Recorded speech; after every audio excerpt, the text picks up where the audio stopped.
बिस्मिल्लाह इन्नल हम्दुलिल्लाह नहमदुहु व नस्तईनुहु व नस्तगफिरुहु व नऊज़ु बिल्लाहि मिन शुरूरि अनफुसिना व मिन सय्यिआति अमालिना मन यहदिहिल्लाहु फला मुदिल्ल लहु व मन युद्लिल फला हादिय लहु व अशहदु अन ला इलाहा इल्लल्लाहु वहदहु ला शरीका लहु व अशहदु अन्ना मुहम्मदन अब्दुहु व रसूलुहु अम्मा बाद फ़इन्न खैरल हदीसि किताबुल्लाह व खैरल हदी हदी मुहम्मदिन सल्लल्लाहु अलैहि वसल्लम व शर्रल उमूरि मुहदसातुहा व कुल्लु मुहदसतिन बिदअह व कुल्लु बिदअतिन दलाला व कुल्लु दलालातिन फिन्नार। আসসালামু আলাইকুম ওয়া রাহমাতুল্লাহি ওয়া বারাকাতুহু। আমরা এক্সটার্নাল কজেস, ঈমান নষ্ট হওয়ার এক্সটার্নাল কজেস এর ভিতরে আছি। আমরা আপনাদেরকে বলছি যে বইটার প্রায় শেষ অংশে আছি আমরা।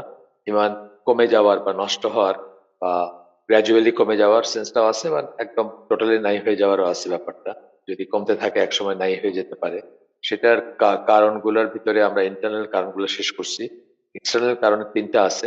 প্রথমটা হচ্ছে শয়তান, দ্বিতীয়টা হচ্ছে পৃথিবী এবং এটার চাকচিক্য, তৃতীয়টা হচ্ছে ইল অ্যাসোসিয়েটস, দুষ্ট সঙ্গ বা খারাপ মানুষের সঙ্গ।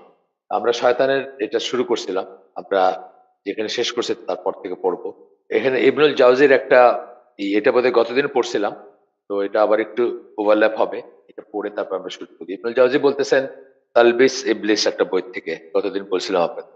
এই বইটা আমরা চেষ্টা করব কখনো হালাকায় করতে, হালাকায় পড়তে আর কি। তো এখানে বলতেছেন, hence it is an obligation upon the sane person to be on his guard against this enemy.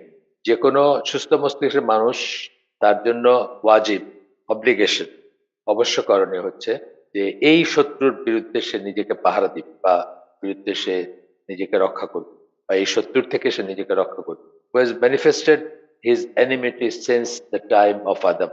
আদম আলাইহিস সালামের সময় থেকে নিয়ে যে তার শত্রুতা বারবার দেখাইছে অথবা বারবার প্রতিষ্ঠিত হয়েছে, তার শত্রুতা, সে যে আমাদের শত্রু সে। He has sacrificed his life and self in corrupting the circumstances of the children of Adam.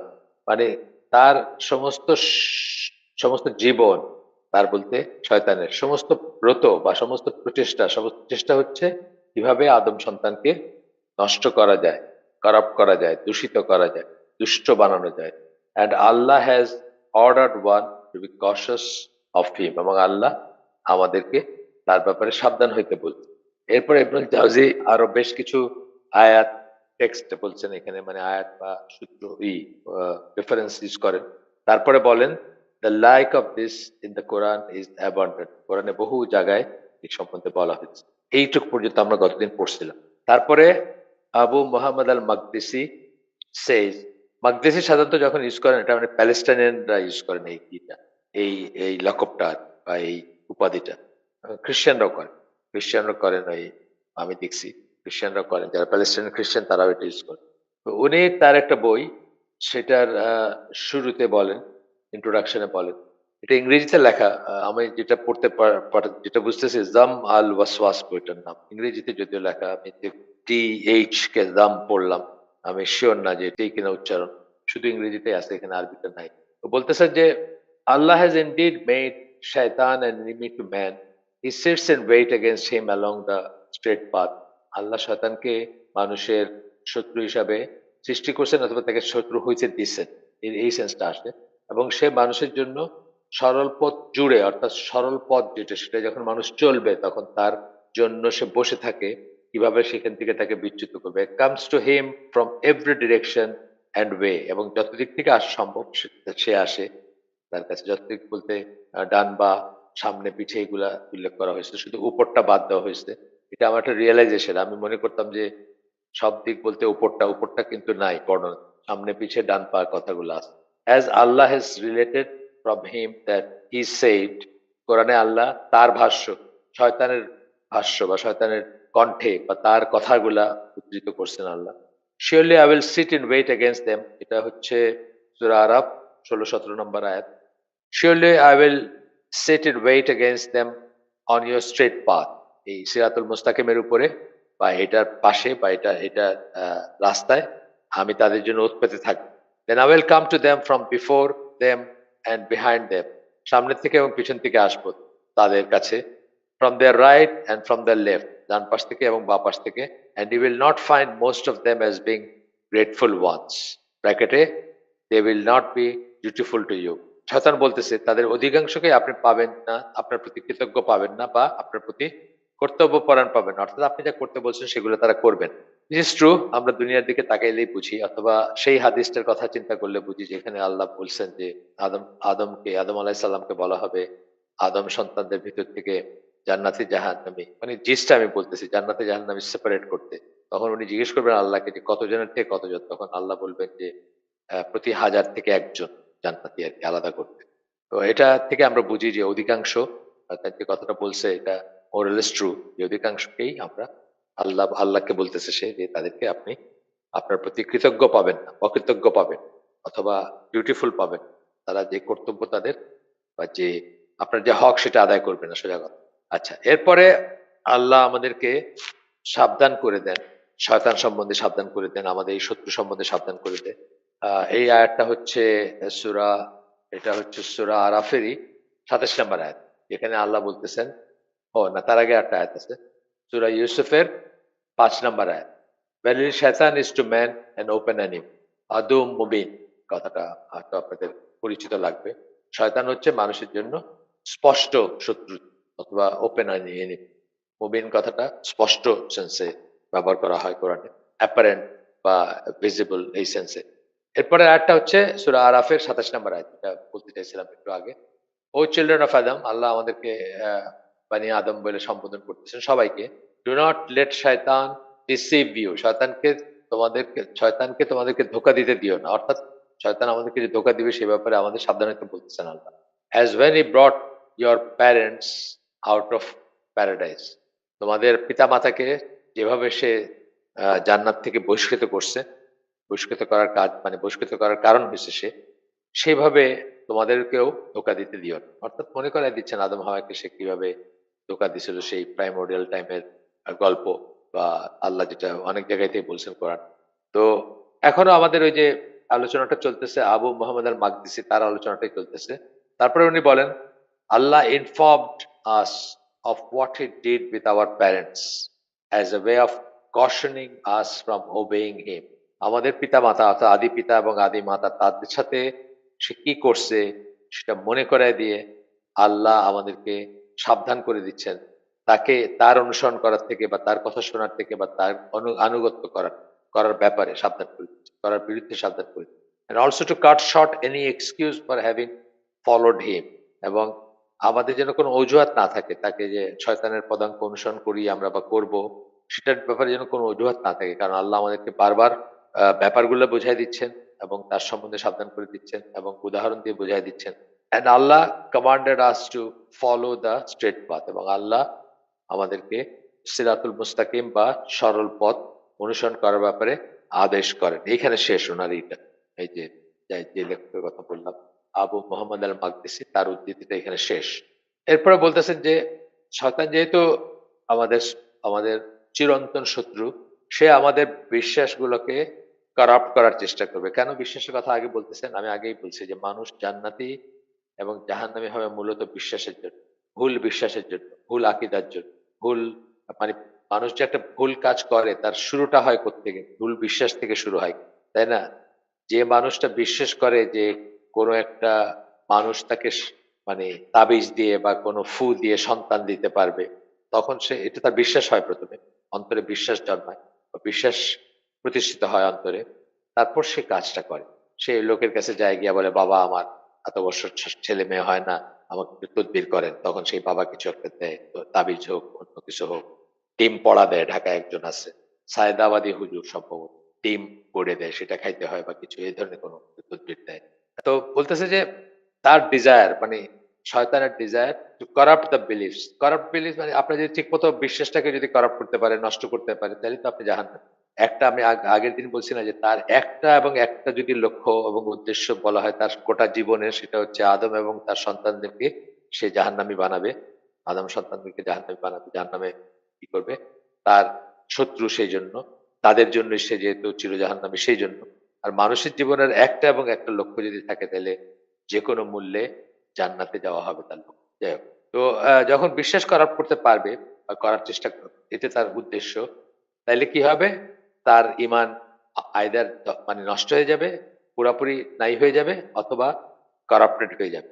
তারপরে বলতেছেন যে নিজেকে ফোর্টিফাই করেন থ্রু রিমেম্বারেন্স অফ আল্লাহ, আল্লাহর জিকিরের মাধ্যমে, যে নিজেকে প্রোটেক্ট করে না, রক্ষা করে না, সুরক্ষা করে না।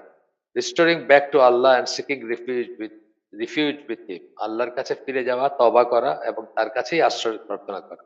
আউযু বিল্লাহি মিনাশ শাইতানির রাজিম, যেটা আমরা বলি, যে আমরা কি করি, আল্লাহর কাছে আশ্রয় চাই, প্রতিনিয়ত চাবো, প্রতিনিয়ত চাবো, প্রতিদিন চাবো, প্রত্যেকটা ব্যাপারে চাবো। যখনই আমাদের মনে ওই ধরনের কিছু আসবে, যেটা আমরা বুঝবো যে আমরা বোধহয় সরল পথ থেকে সরে যাচ্ছি, বা আমাদের ভিতরে কোনো একটা এমন একটা টেম্পটেশন জাগতেছে যেটা আমরা এমনি বুঝি যে এটা আল্লাহ বিরুদ্ধ কাজ, তখন আর রিস্টোরিং ব্যাক টু আল্লাহ, অর্থাৎ তওবা করা আল্লাহর কাছে, and seeking refuge with him, এবং তার কাছেই আশ্রয় প্রার্থনা করা।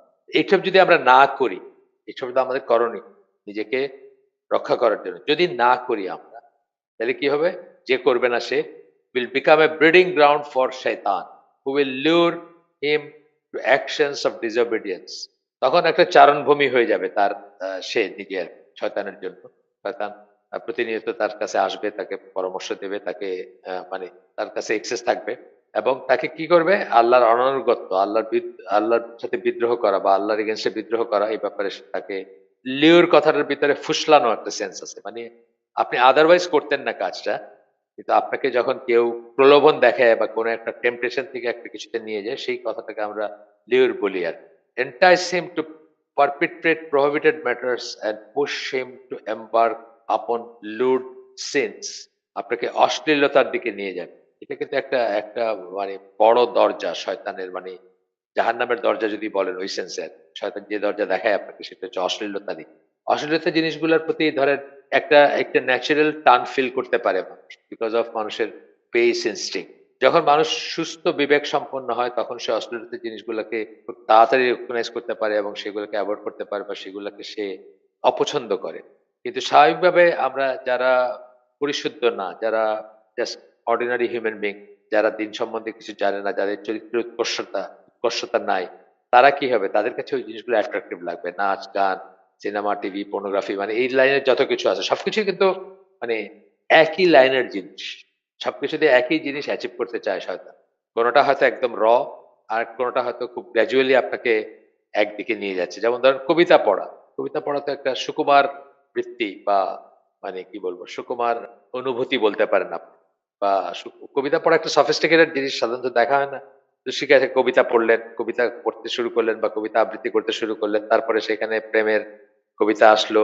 তারপরে সেটা আরো ডিপ ডিপ হইতে থাকলো। অ্যান্ড দেন গান, অ্যান্ড দেন আস্তে আস্তে তারপরে আপনি এই অশ্লীলতার সব ইগুলোতে যাবেন। যদি আপনি হইতে দেন আরকি, তাকে যদি এগুলা এগুলা ফুলফিল করতে দেন, গ্র্যাজুয়ালি আপনি একদম আরো বেশি অশ্লীলতা ইসে যাবেন। যেমন একটা সময় যারা আমার এজ গ্রুপের বা আমার এজ গ্রুপের না হইলেও কাছাকাছি ধরেন, আপনার ১০-১৫ বছরের ছোট, তারা দেখছেন যে বাংলাদেশের রেডিওতে অথবা টেলিভিশনে যে নাটকগুলো হইতো, ওগুলো একটা মোরালস থাকতো, অথবা অশ্লীল জিনিসগুলা অন্তত মানে বোধগম্য হইতো না আমাদের কাছে। এখনকার এখনকার ইসের উপজীব্য কি?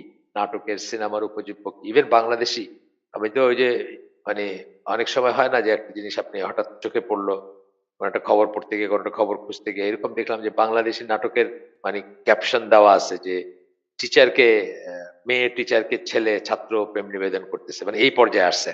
তো এটা আরো ইন্ডিয়ানদের যত আমরা ফলো করব, ইন্ডিয়ান সিরিয়াল বা এসব, এগুলোর উপজীব্য তো এই ধরনের জিনিসই। মানে কে কার ওয়াইফের সাথে কার সম্পর্ক, কে তার শাশুড়ির এগেইনস্টে ষড়যন্ত্র করতেছে। মানে সমস্ত এই জিনিসগুলা, জটিল জিনিসগুলা, নির্লজ্জ জিনিসগুলা এবং কমপ্লিকেটেড জিনিসগুলা। এজন্য বলতেছেন লুড সিনস, এক কথায় বলছেন অশ্লীল গুনাহ। অশ্লীল গুনাহের ভিতরে অনেক বড় রেঞ্জ আছে, অনেক কিছু পড়বে। এরপরে ইবনুল কাইমের একটা উদ্ধৃতি দিচ্ছেন, beware of enabling shaitan to establish himself in the very home of your thoughts. আপনার চিন্তার জগতে বা চিন্তার ঘরে, সোজা কথা, তাকে এস্টাবলিশ, তাকে প্রতিষ্ঠিত হইতে দিয়েন না। সাবধান থাকবেন এই ব্যাপারে। থটস এন্ড ইন্টেনশন, চিন্তার জগৎ এবং নিয়তের জগতের কথা বলছে, তবে চিন্তার ঘর বা নিয়তের ঘর। চিন্তা এবং নিয়ত এগুলা কোথা থেকে আসে, মানে এগুলোর উৎস কোথায়? আপনার অন্তর, যেটাকে আমরা বলি, সেখানে, তাই না? You will corrupt them in such a manner that will make difficult its correction thereafter. এমন ভাবে সে সেগুলাকে পলিউটেড করবে, সেগুলাকে নষ্ট করবে, যে সেগুলাকে পরে কারেক্ট করাটা খুব ডিফিকাল্ট হয়ে যাবে। এটা তো ঠিক কথা। মানে অনেক মানুষকে আমি চিনি যারা রিয়েলাইজ করেন যে তাদের অভ্যাসের ভিতরে যে খারাপ জিনিসগুলো আছে, সিনেমা দেখা, নাটক দেখা, গান শোনা বা আরো খারাপ কিছু, পর্নোগ্রাফি ও একটা ব্যাপার। আমার সাথে অন্তত ৫-৬ জন পুরুষ, তারা সবাই, তারা কিন্তু এই জিনিসটা নিয়ে কাউন্সেলিং করছেন এবং বিবাহিত, বিবাহিত এবং তার জীবনটা দুর্বিষহ হয়ে গেছে। বুঝতেছি যে বউয়ের প্রতি তার কোনো নাই, বউ বউয়ের প্রতি কোনো রকম বোধ নাই তার, বিকজ মানে এত বেশি অ্যাডিক্টেড অন্য সাইডটাতে, যে এখানে তার পছন্দের, আকর্ষণের, ভাল লাগার কিছু নাই, তার অজানা কিছু নাই, মানে বা আগ্রহের কিছু নাই। আমি অনেকদিন আগের কথা বলছিলাম যে উনি ১৯৯৩ সালে লেখা বইতে, মুরাদ উইলফ্রেড হফম্যান ইসলাম দা অল্টারনেটিভ বইতে লুক্সেমবার্গের কথা বলতেছিলেন। লুক্সেমবার্গের কি একটা টিভি কথা বলতেছিলেন। লুক্সেমবার্গ ইউরোপের মাঝখানে ছোট্ট একটা দেশ, পসিবলি জার্মানি সংলগ্ন, আমি শিওর না, জার্মানির কাছাকাছি। উনি তো জার্মান ছিলেন বা জার্মান। উনি বলতেছিলেন যে লুক্সেমবার্গ টিভিতে নাকি টুটি ফ্রুটি শো হয়, যেখানে কমপ্লিটলি নগ্ন নারী পুরুষের থাকে, মানে চিত্রায়ন থাকে। তো উনি বলতেছিলেন যে ইউরোপ এমন একটা জায়গায় গেছে যে এইগুলো দেখেও মানুষ হাই তুলে, মানে এখানে এখানে তাদের কাছে আর আকর্ষণের কিছু নাই। তো এইটাই হয়, মানুষ যখন অশ্লীলতায় বা লুড সিনস বা এইসব হয়, তখন তার ন্যাচারাল সেন্সটা নষ্ট হয়ে যায়। ন্যাচারাল ভাল লাগা খারাপ লাগাটা নষ্ট হয়ে যায়। বা আল্লাহ মানুষকে যে ফিতরার উপর জন্ম দিচ্ছেন, বা আমি বলছি ওই ফিতরা বলতে আমি এখন ইসলাম বোঝাচ্ছি না, বা দিন ইসলাম বোঝাচ্ছি না। এই ফিতরা বলতে বোঝাচ্ছি ন্যাচারালি কিছু জিনিস আছে না, যে এটা ভাল লাগবে, এটা ভাল লাগবে না, মানে অলমোস্ট সবার বেলায় যেটা প্রযোজ্য, সেই সমস্ত জিনিসগুলাও মানুষ হারায় ফেলে যখন মানুষ এই ধরনের উত্তরোত্তর মানে বাড়তে থাকে মানুষের অশ্লীলতা বা অশ্লীল ব্যাপারগুলা। তো এই জন্য বলতেছেন যে ডিফিকাল্ট টু কারেক্ট, এরপরে কারেক্ট করা যায় না। You will cast all sorts of whispering and harmful thoughts at you. যত রকমের হুইসপারিং মানে অসওয়াস যেটাকে আমরা বলি, হার্মফুল থট মানে খারাপ চিন্তা, যেগুলো, আমরা সবাই মানুষ এবং আমরা ইমিউন না। আমাদের ইমিউনিটি হচ্ছে জিকির বা আল্লাহর কাছে ফিরে যাওয়া বা আল্লাহর স্মরণ, আর কোনো ইমিউনিটির রাস্তা নেই। সবাই মানুষ, সবার ভিতরে খারাপ জিনিসের বেস ইনস্টিংক্ট গুলো আছে। সুতরাং আমরা যদি লাগাম ছেড়ে দেই বা আমাদের নিজেদের মতো করে মানে চলতে দেই, আমাদেরকে লাগামহীন ভাবে চলতে দেই, তাহলে কিন্তু আমরা সবাই ভালনারেবল এবং সবাই করাপ্ট হব, বা সবার পসিবিলিটি থাকবে যে কথাগুলো বলতেছি এইগুলাতে এইগুলাতে পতিত হওয়ার। And he will prevent you from thinking about what may benefit you, এবং যা আপনার লাভে আসতো, কাজে আসতো, উপকারী যা ছিল, সেগুলার চিন্তা থেকে সে আপনাকে রোধ করবে। এটার জন্য আপনারা এই বইটা দেখতে পারেন। The world of Devil's and জিন, ডক্টর রমুল আসকারের বই, খুবই সুন্দর, উনি মানে খুব সুন্দর করে বলছেন।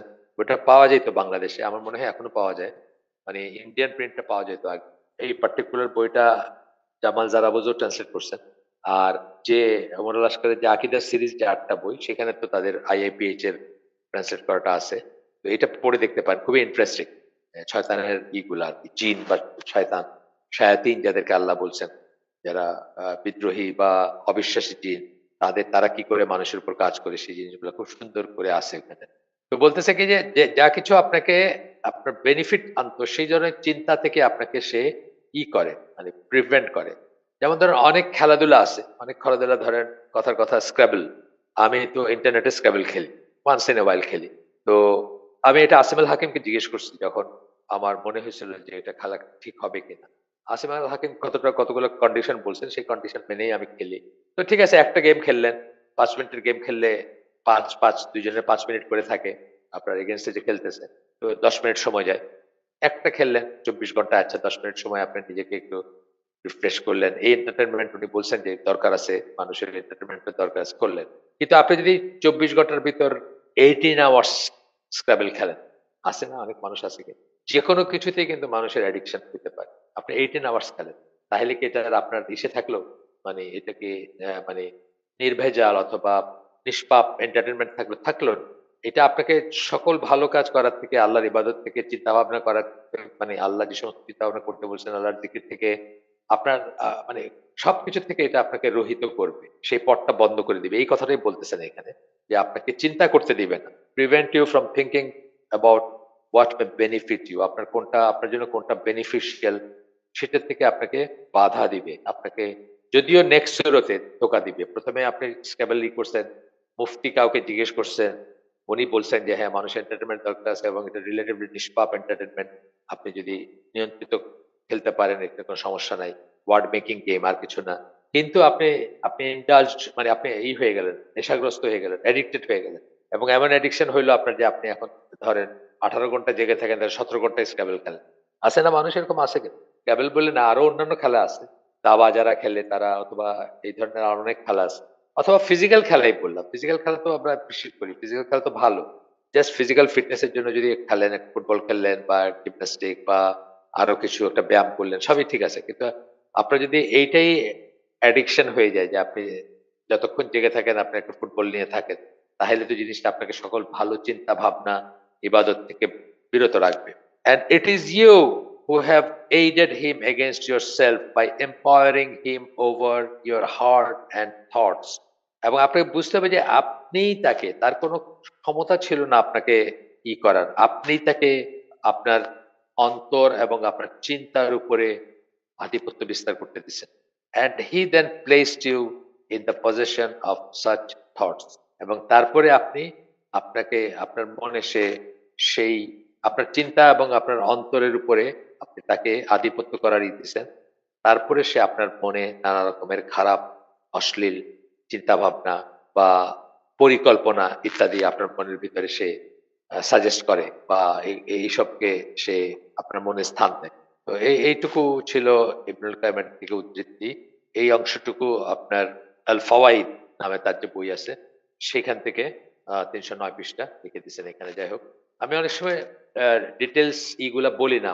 কারণ আসলে আমরা তো আর খুব কমই আছি আমরা যারা ওই সূত্রে গিয়ে আবার একটু এটা নিয়ে পড়াশোনা করব বা আলাদা করে এটা নিয়ে চিন্তা ভাবনা করব।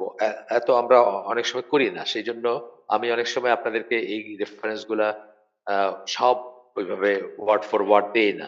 কিন্তু আপনার যদি কখনো মনে হয় যে আপনাদের রেফারেন্স দরকার আপনি চেয়ে নেবেন আমার কাছ থেকে যদি আমি না দিই আর। তো যাই হোক, ইবনুল কাইমের এটা আমরা শেষ করলাম। ইবনুল কাইমের একটা উদ্ধৃতি ছিল। আমরা এক্সটার্নাল কজ করতেছি যেগুলা আমাদেরকে, যেগুলোর জন্য আমাদের ঈমান কমে বা নষ্ট হয় সেগুলা। কমতে, কমতে নষ্ট হয় যেটা। মানে এখানে একটা গ্র্যাজুয়াল প্রসেস এর ব্যাপার আছে। যখন আমরা বলি যে কমে, তখন কিন্তু একবারে 0 হয়ে যাচ্ছে সেটা সেই কথাগুলো বলি না। আমরা বলি যে মানুষ কিভাবে একটা স্টেপ, তারপর ৮ টা স্টেপ, তারপর ৮ টা স্টেপ করতে, করতে নষ্ট হয়। ধরেন যে বিবাহ বহির্ভূত সম্পর্ক বিছানায় গিয়ে শেষ হয়, প্রিম্যারিটাল ধরেন। সেটার শুরুটা কি একদিনে হয়? একদিনে হয় না। শুরুটা হয়তো জাস্ট একটা চোখাচোখি থেকে, যে চোখাচোখিটা আপনার জায়েজ ছিল না বা যেটা আল্লাহ যেটা দৃষ্টি অবনত করতে বলছেন। সেই অবাধ্যতা বা সেই ছোট্ট অবাধ্যতা থেকে শুরু হয়। এবং তারপরে একদিন গিয়ে চূড়ান্ত একটা রূপ লাভ করে বা একটা ইসে যায়। সেই ধরনের ব্যাপার আরকি যে এখানে একটা গ্র্যাজুয়াল ইসের সেন্স আছে। যখন আমরা বলি যে ডিক্রিজেস যখন বলি, ঈমান ডিক্রিজ করার কথা যখন বলি, যখন আমরা বলব যে ঈমান বিনষ্টকারী বিষয় তখন অনেকটা আমরা হয়তো একবারেও হইতে পারে সেই ব্যাপারটা। কিন্তু আমরা এখানে কি পড়তেছি? এখানে আমরা পড়তেছি অ্যাকচুয়ালি ডিক্রিজ, যে আগে পড়ছি কিসে ঈমান বাড়ে আর এখন আমরা পড়ছি কিসে ঈমান কমে। তবে হ্যাঁ, কমতে, কমতে সেটা একসময় হয়তো 0 হয়ে যেতে পারে। সেই পসিবিলিটি তো আছে, থাকবেই। এরপরে লেখক বলতেছেন, এই লেখক হি বলতে ইবনুল কাইমের কথা বলতেছেন। He put an excellent similitude in this regard, which lies in total agreement. উনি একটা উদাহরণ দিচ্ছেন এই ব্যাপারে, যেটা একেবারেই খুব সুন্দর বা একদম মানে ঠিক লাইনের ইয়ার। বলতেছেন, if you would like a consistent example for this, then his parable is that of a dog that is extremely famished. Famished মানে ক্ষুধার্ত আর কি। তো এখানে আমরা একটা উদাহরণ বলতেছি, যদি উদাহরণ যদি চাও তাহলে এই উদাহরণটা হবে এরকম যে একটা কুকুর যে খুবই ক্ষুধার্ত। Between you and dog is a piece of meat. তোমার এবং এই অর ব্রেড, তোমার এবং কুকুরের মাঝখানে একটা খাদ্যদ্রব্য আছে। সেটা মাংস হইতে পারে অথবা রুটি হইতে পারে। He looks attentively at you and sees you not opposing him. সে আপনাকে খেয়াল করে, কুকুরটা আপনাকে খেয়াল করে এবং বোঝে যে আপনি তাকে অপোজ করতেছেন।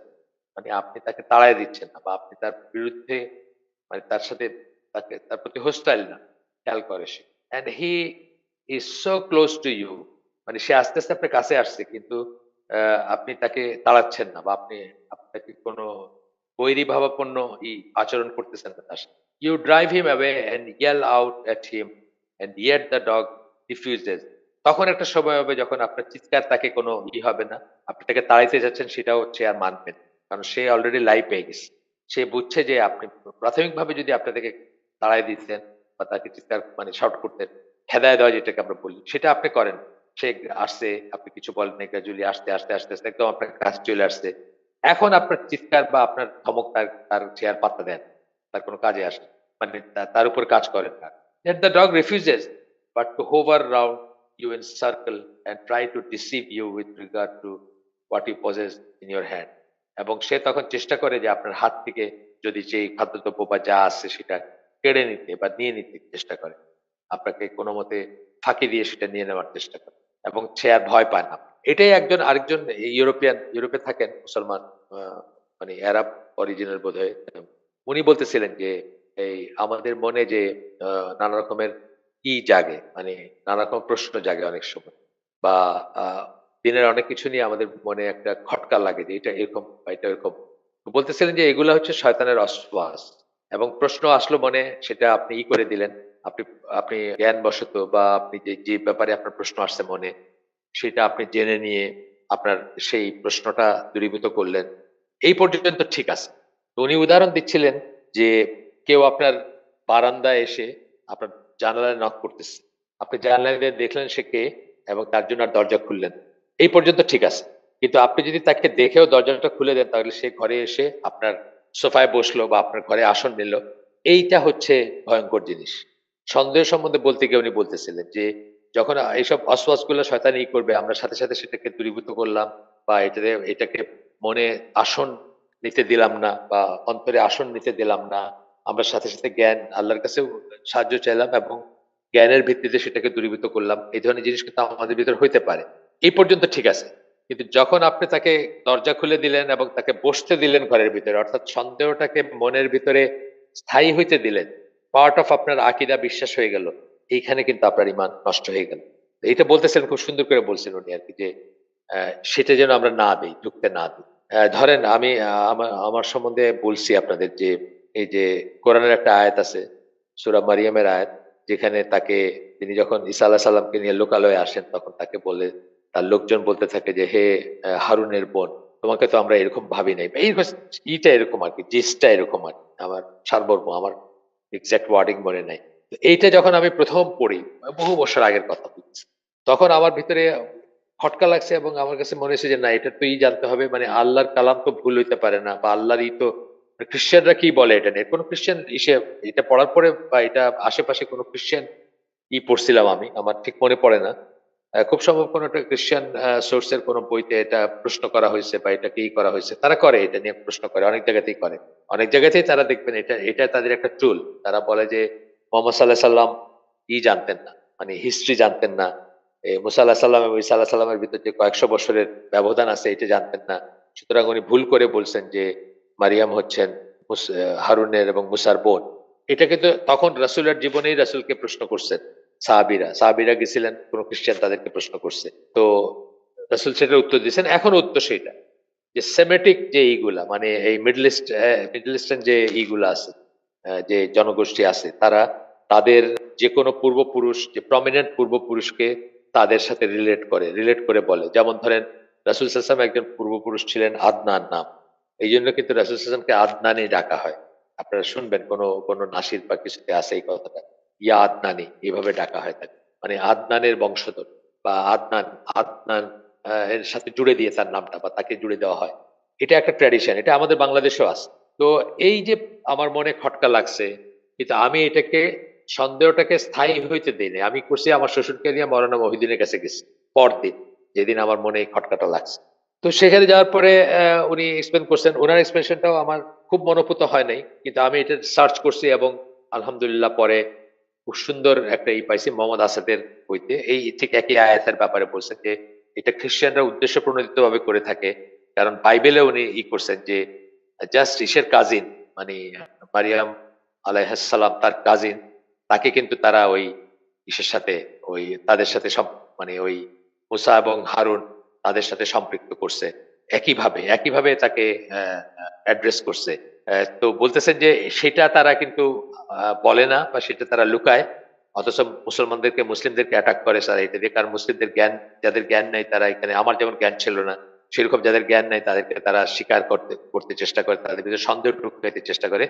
বাট সন্দেহটাকে আপনি প্রথিত হইতে না দিয়ে আপনি সাথে সাথে জ্ঞানের অন্বেষণ করলেন এবং এটা থেকে আপনি আনসারটা জানলেন যে এটা এই জন্য এরকম করা হয়েছে। এই কথাটা আমি বলতেছিলাম, একটা প্র্যাকটিক্যাল উদাহরণ দিলাম আমি আমার নিজের লাইফ থেকে আর কি। তো যাই হোক, এরপরে বলতেছেন যে এইরকম অবস্থায় যে আল্লাহর কাছে সাহায্য চাওয়া এবং আল্লাহর কাছে ফিরে যাওয়া, একটা হচ্ছে সাহায্য চাওয়া, আশ্রয় চাওয়া, আউযুবিল্লাহি মিনাশ শাইতানির রাজিম, আল্লাহর কাছে ফিরে যাওয়া, ফর রিফিউজ, তার কাছে আশ্রয় চাওয়া, ফ্রম হিজ ইভিল, শয়তানের অনিষ্ট থেকে তার কাছে আশ্রয় চাওয়া, থ্রু বেনিফিশিয়াল ওয়ার্ডস অফ সাপ্লিকেশন, কি করে সেটা? জিকির, দোয়া। সাপ্লিকেশন বলতে দুই রকমের বোঝায়, জিকির গুলো বোঝায় এবং পার্সোনাল দোয়া বোঝায়, দুইটাই বোঝায়। ব্লেসড ফর্মস অফ রিমেম্বারেন্স, দোয়া এবং জিকির, আজকার, সেসবের মাধ্যমে। আচ্ছা, এরপরে বলতেছেন যে whoever turns away and is instead averse to that, shaitan will cling to him। এইসব যে না করে, এইসব যে না করে বলতে দোয়া এবং জিকির, এইসব যে না করে, শয়তান will cling to him in this way, in which he will tempt and dictate to him until he eradicates his iman। তখন কি হবে? শয়তান থেকে প্রতিনিয়ত নতুন নতুন কি দিবে, নতুন নতুন টেম্পটেশন দিবে, নতুন নতুন আদেশ করবে, যতক্ষণ পর্যন্ত না তার ইমান কমপ্লিটলি নাই হয়ে যায়। ইরাডিকেটস হিজ ইমান, একদম নিশ্চিহ্ন করে দেয় বা ধ্বংস করে দেয়, ততক্ষণ পর্যন্ত সে আপনাকে নতুন নতুন জিনিসে কি করবে। আপনারা ওই গল্পটা জানেন না? বনি ইসরায়েলের গল্প। খুব পায়াস একটা ছেলে ছিল, মানে একটা তরুণ ছিল বা যুবক ছিল, যাকে দুইটা ভাই তাদের বোনকে তার হেফাজতে রেখে, হেফাজত বলতে জাস্ট সে আলাদা জায়গায় থাকবে, বাট সে জাস্ট খেয়াল রাখবে, এই শর্তে তার সাথে একটা করে তার জিম্মায় দিয়ে যায়। এবং দেখা যায় সে প্রথমে সেই মানে সেদিকে তাকাইতো না, সেই ঘরের কাছে পিঠে যাইতো না, দূরের থেকে সে যা যা প্রয়োজন সেগুলো খোঁজ খোঁজ নিতে হবে, এগিয়ে করতো। শেষ পর্যন্ত দেখা গেল আস্তে আস্তে আস্তে আস্তে আস্তে তাকে ওখানে নিয়ে গিয়ে তাকে জিনায় লিপ্ত করে। তারপর ওই ভাইরা যখন ফিরে আসে তখন তারা ব্যাপারটা জানতে পারে এবং তখন তারা বিচারের ব্যবস্থা করে বা তার শাস্তির ব্যবস্থা করে এবং তাকে মৃত্যুদণ্ড দিবে বা এই ধরনের কিছু একটা যখন হয়েছে, তখন শয়তান বলে যে, মানে এই পর্যন্ত শয়তান তাকে নিয়ে গেছে, সে খুব পায়াস একটা মানুষ ছিল। আমার হয়তো কিছু মানে মানে কিছু ঘটনা হয়তো এখানে আমি মানে শর্টকাটে বলতে গিয়ে হয়তো কিছু মিস করতে পারি, সেটা আপনারা দেখে নিন। একটু ফেমাস একটা ইসরায়েলের একটা ঘটনা, এটা কোট করা হয় ইসলামী লিটারেচার। তো তখন শেষ পর্যন্ত যখন দেখছে যে তাকে তাকে মৃত্যুদণ্ড দেওয়া হবে, তখন সে শয়তান তাকে বলে যে, তবে আমি একটা চেষ্টা করতে পারি, তুমি যদি আমাকে সেজদা করো তাহলে আমি তোমাকে এখান থেকে বাঁচানোর চেষ্টা করতে পারি। এবং সেই লোক তখন তাকে সেজদা করে। শয়তান তাকে তো বাঁচাই না, বাঁচাইতে পারে না, কিন্তু তার ইমানটা সম্পূর্ণরূপে শেষ করে দিল। আর শয়তানকে সেজদা করা মানে বুঝতেছেন, মানে কিছুই থাকলো না তারা। এই কথাটাই বলতেছেন, অন্যভাবে বলতেছেন আর কি, আমাদেরকে বোঝানোর চেষ্টা করতেছেন ইবনুল কাইম বা এই লেখক ইবনুল কাইমের লিটারেচার থেকে। এরপরে উনি আপনার সূরা যুকরুফের 36, 37, 38 নাম্বার আয়াত কোট করতেছেন এখানে। সূরা যুকরুফ 36, 37, 38 নাম্বার আয়াত আমরা একটু পড়বো এটা। And whosoever turns away from the remembrance of the most beneficent, Rahman কথাটা ইউজ করছেন এখানে, মোস্ট বেনিফিশিয়েন্ট বলতে রহমান বলতেছেন। বলতেছেন whosoever turns away, যে মুখ ফিরায় নেয়, কি রহমান যিনি মোস্ট বেনিফিশিয়েন্ট, তার জিকির থেকে, তার রিমেম্বারেন্স থেকে, তার তাকে স্মরণ করার থেকে। এই স্মরণ করা বলতে কি বোঝাচ্ছে সেটা ব্র্যাকেটে বলছেন, that is this Quran and worship of Allah, Quran থেকে এবং আল্লাহর ইবাদত থেকে, এটা বোঝানো হচ্ছে এখানে মুখ ফিরায় নেওয়া বলতে। জিকির থেকে মুখ ফেরানো, আপনারা জানেন যে রিমেম্বারেন্স তো কোরআনের একটা নাম তো জিকির, এটা জানেন আপনারা তো। তারপরে বলতেছেন we appoint for him a shaitan to be a Karine, তার জন্য আমরা একটা শয়তান, দুষ্ট জিন অ্যাপয়েন্ট করে দেই তার কারিন হিসাবে। আপনারা জানেন যে আমাদের সবার সাথে কিন্তু একটা আমাদের কারিন আছে, জিনদের একজন আছে যে আমাদেরকে প্রতিনিয়ত কুমন্ত্রণা দেয়, এবং একজন ফেরেশতা আছে প্রতিনিয়ত যিনি আমাদেরকে প্রোটেক্ট করার চেষ্টা করেন। যাই হোক, এগুলো অন্য অন্য ডিসকাশন, এখানে এটা স্কোপ নাই। এন্ড ভেরিলি দে বলতে শায়াতিনদের বোঝাচ্ছেন, hinder them from the path of Allah, তারা তখন কি করে? তাকে আল্লাহর পথের থেকে বারণ করে অথবা বাধা দেয়, আল্লাহর পথে চলার ব্যাপারে তাদেরকে বাধা হয়ে দাঁড়ায়, তার পথের উপর দাঁড়ায় যায়, সেই পথে চলতে দেয় না আপনাকে, সেই সেন্সটা বলতেছেন। while they think that they are guided all right, কিন্তু তারা মনে করে, মানে সেই সব মানুষ মনে করে যে তারা তো ঠিক পথের উপরই আছে। এটা কিন্তু খুব কমন একটা জিনিস, এটা কোরআনে বহুবার বহু জায়গায় আসছে যে যারা দুষ্ট অথবা যারা পথভ্রষ্ট, তারা তাদের চোখে তাদের নিজেদের কাজগুলোকে শয়তান সুশোভিত করে দেয়, মানে তাদের চোখে সুন্দর দেখায় এবং সে নিজেও মনে করে যে সে ভালো কাজই করতেছে। আমাদের দেশে দেখবেন অনেক মানুষ আছে না যেসব তারা এসেনশিয়ালি আল্লাহ বিরুদ্ধ কাজ করতেছে, কিন্তু তাদের মনে হয় যে তারা ভালো কাজই করতেছে। সংস্কৃত মনা চেতনাপন্থী যারা আছে বা কি বলে ওই মুক্তমনা বলে না একটা কথা, মুক্তমনা একটা গ্রুপ আছে বা ব্লগ আছে, তারা কিন্তু মনে করে যে তারা ভালো কাজ করতেছে, তারা আপনাকে আলোকিত করতেছে। Till when such a one comes to us, সেই পর্যন্ত যতক্ষণ সেরকম একজন আমাদের কাছে আসে, অর্থাৎ মৃত্যুর পরে আল্লাহর সামনে হাজির হয়, সেটা বলতেছেন আল্লাহ কিয়ামতের দিন। হি সেজ টু হিজ কারেন্ট, তখন সে সেই যে শয়তান তাকে পথভ্রষ্ট করছে তার ব্যাপারে বলে যে তোমার আর আমার ভিতরে would that between me and you where the distance of the east and west, অথবা টু ইস্ট, এভাবে আর কি। মানে পূর্ব এবং পশ্চিমের ভিতর যে দূরত্ব, তোমার আর আমার ভিতরে যদি সেরকম দূরত্ব থাকতো, এ worst টাইপ অফ কম্পেনিয়ন, তারপর ইউ আর ইনডিড, মানে তুমি তো আমাকে শেষ করে দিছো, তুমি আমাকে ধ্বংস করে দিছো। মানে এটা তখন মানে ইয়া লাইতানি বলে একটা কথা কোরআনে দেখছেন না, প্রায় বলা হয়, সেরকম একটা এক্সপ্রেশন আছে এখানে, কালা ইয়া লাইতা, ওই একটা একটা আছে, মানে সেই এক্সপ্রেশনটা এখানে আছে যে তোমার আর আমার ভিতর যদি পূর্ব ও পশ্চিমের দূরত্ব থাকতো, অর্থাৎ তুমি তোমার ইসে যদি ট্র্যাপে যদি আমি এভাবে না পড়তাম, যদি না পড়তাম, তারপরে বলতেছে যে কতই না নিকৃষ্ট সাথী তুমি বা কম্পেনিয়ন তুমি বা সহচর তুমি, তুমি আমাকে ধ্বংস করে দিচ্ছ, শেষ করে দিচ্ছ। এখানে আরেকটা আরো ডট ডট ডট আছে বোধহয়, আরো বোধহয় পরে আছে, আমি জানি নাও থাকতে পারে না, এখানে বোধহয় শেষ আয়াত, তিনটা আয়াত, 36, 37, 38। হ্যাঁ এখানে শেষ। আচ্ছা গেল একটা এক্সটার্নাল কজের প্রথমটা গেল শয়তান। দ্বিতীয়টা হচ্ছে দ্য ওয়ার্ল্ড অ্যান্ড ইজ অ্যালিউরমেন্টস, দুনিয়া এবং তার চাকচিক্য।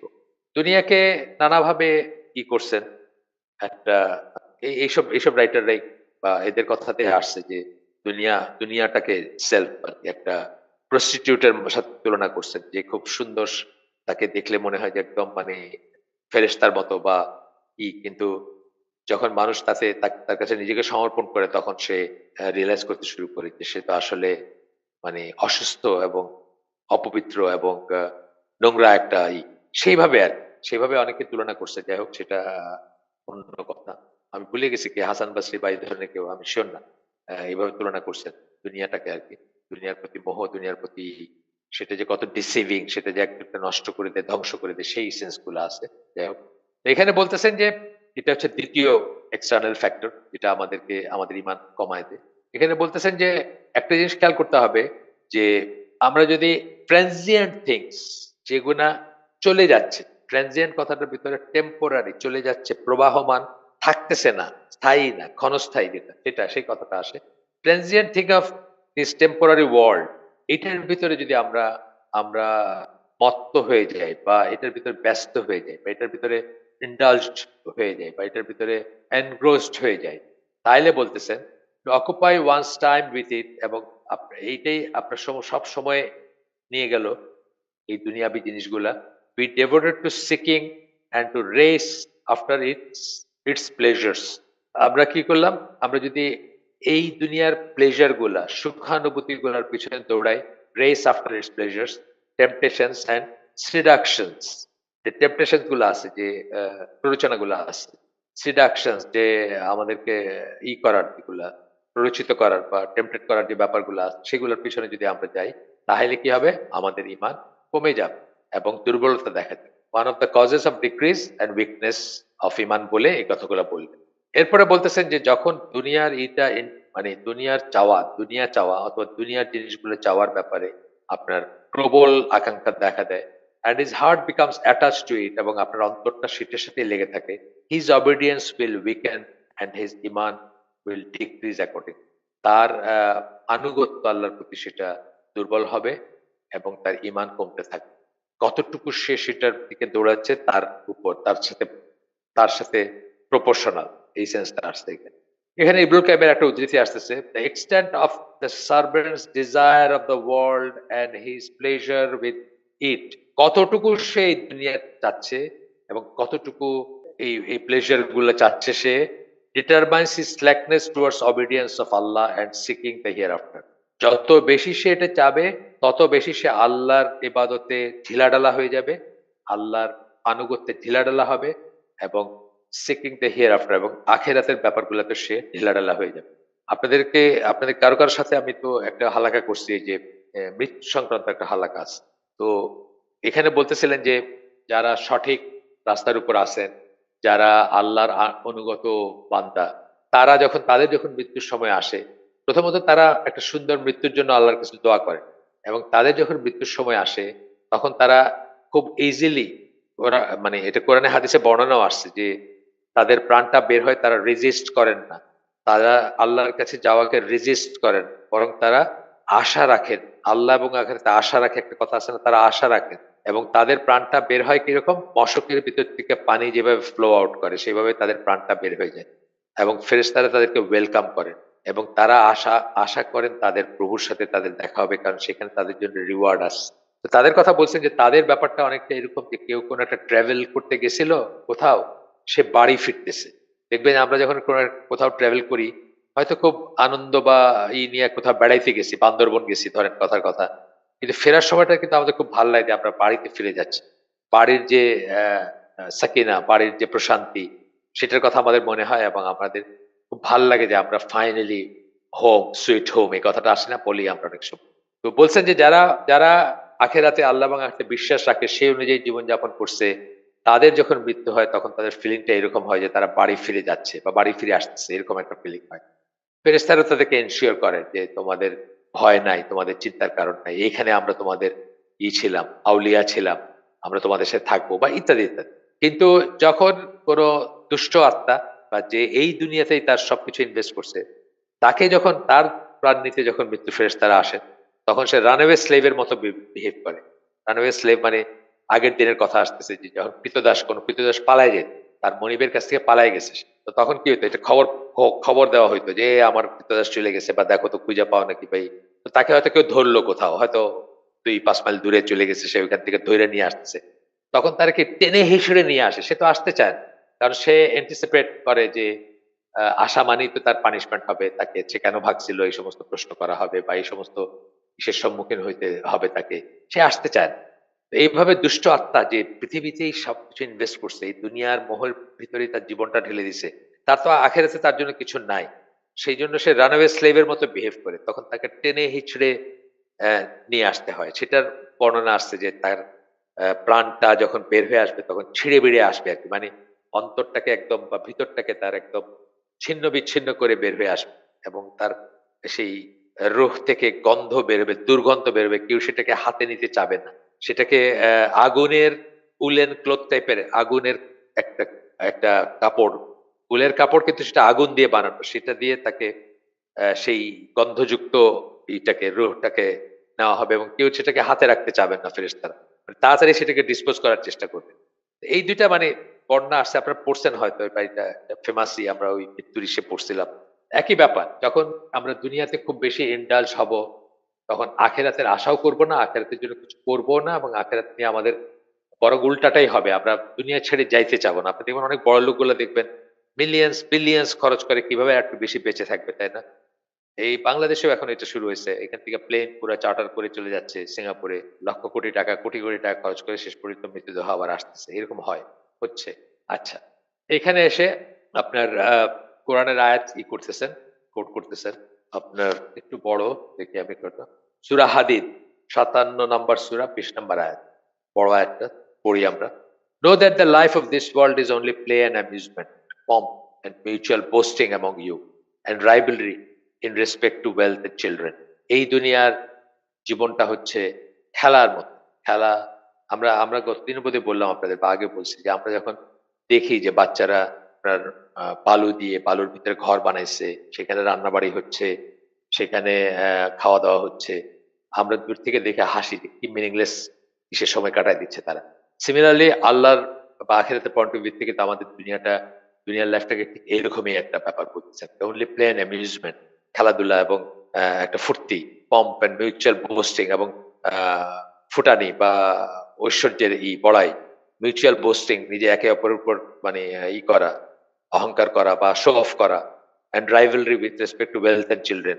ওয়েলথ মানে সম্পদ, এবং চিলড্রেন ছেলে-মেয়ে নিয়ে, এবং আ নিয়ে একে অপরের সাথে প্রতিযোগিতা। Just like the vegetation after rain. তখন বলতেছে যে যেভাবে বৃষ্টির পরে মাঠ-ঘাট সব সবুজ হয়ে যায়, সেরকম একটা ব্যাপার। which pleases the tillers, যেটা চাষীকে বা যিনি ক্ষেত করেন তাকে, তার চোখে খুব সুন্দর দেখায়। সবকিছু জীবন্ত, সবকিছু বাড়ন্ত, এরকম দেখায়। After it dries up and you see it turning yellow, তারপরে কি হয়, একসময় সেটা শুকায় যায় এবং সেটা হলুদ হয়ে যায়। দেন ইট বিকাম স্ট্র, তারপরে এটা খড় বা নাড়ায় পরিণত হয়, নাড়া বলি না আমরা, সেটা পরিণত হয়। But in the hereafter there is a severe torment. এইভাবে যারা জীবন কাটায় দেয় বা যার জীবনটা এইরকম, যেটার কথা আমরা পড়লাম, মাত্র পড়লাম, তাদের কথা বলতেছে যে আখেরাতে, but in the hereafter there is a severe torment, তাদের জন্য কঠিন শাস্তি রয়েছে। তাদের জন্য ব্র্যাকেটে বলছেন ডিসবিলিভার্স, ইভিল ডুয়ার্স, যারা ফাসিক, যারা কাফের, যারা মুশরিক, তাদের জন্য। And there is forgiveness from Allah and his good pleasure, এবং আবার মানে এবং সেই সাথে তাদের জন্য ক্ষমা এবং আল্লাহর সন্তুষ্টি রয়েছে। তাদের জন্য ব্র্যাকেটে বলতেছেন for the believers and good doers, যারা সৎ কাজ করে এবং যারা বিশ্বাসী। where is the life of this world is only deceiving enjoyment, এই জীবনের এই দুনিয়ার জীবনটা হচ্ছে একটা ডিসিভিং, ধোকা দেয়, ধোকা দেয় এমন একটা এনজয়মেন্ট, আনন্দ ফুর্তি, ধোকা দেওয়া আনন্দ ফুর্তি, মানে এটাতে ডুবে থাকা মানে আপনি ধোকা খাইলেন এবং আপনার জীবনের পারপাসে আপনি বুঝলেন না, এবং আপনার জীবনটা কেটে গেল এবং আপনি সেই শাস্তির সম্মুখীন হইলেন, এই সেন্সটা আর কি এই আয়াতটাতে। আমরা এখানে আজকের আয়োজন শেষ করে দেব। সুবহানাকা আল্লাহুম্মা ওয়া বিহামদিকা আশহাদু আল্লা ইলাহা ইল্লা আনতা আস্তাগফিরুকা ওয়া আতুবু ইলাইক। আমরা যে শুনলাম তার ভিতরে ভালো কিছু শুনে থাকলে সমস্ত প্রশংসা আল্লাহর, আলহামদুলিল্লাহ। খারাপ কিছু শুনে থাকলে সমস্ত ব্যর্থতা আমার এবং সেটা শয়তানের তরফ থেকে। আল্লাহ আমাদেরকে তৌফিক দেন যা ভালো শুনলাম তার উপর আমল করার।